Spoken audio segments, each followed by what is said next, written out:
60,000 ദിർഹംസാണ് അടുത്തിടയ്ക്ക് Dubai police ഭിക്ഷാടനം നടത്തുന്ന ഒരു സ്ത്രീയിൽ നിന്നും പിടിച്ചെടുത്തത്.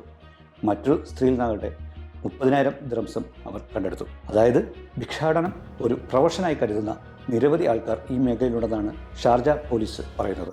ഇത്തരത്തിൽ ആളുകളെ വെച്ച് ഭിക്ഷാടനം നടത്തുന്ന മാഫിയ പോലും പ്രവർത്തിക്കുന്നുണ്ട് എന്നാണ് അവർ പറയുന്നത്. ഏറിയ പങ്കും സ്ത്രീകളാണ് അവർ ഇതിനായിട്ട് ഉപയോഗിക്കുന്നത്. കുട്ടികളെയും അവർ ഇതിനൊരു ടൂളായിട്ട് ഉപയോഗിക്കുന്നുണ്ട്.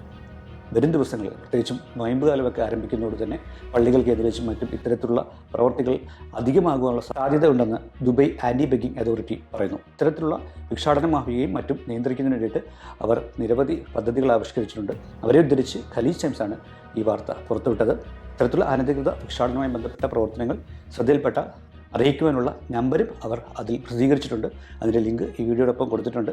ആഡംബര കാറുകളിൽ വന്നു പോലും ഭിക്ഷാടനം നടത്തുന്ന സ്ത്രീകളെ കണ്ടെത്തിയെന്നാണ് ചില റിപ്പോർട്ടുകൾ പറയുന്നത്.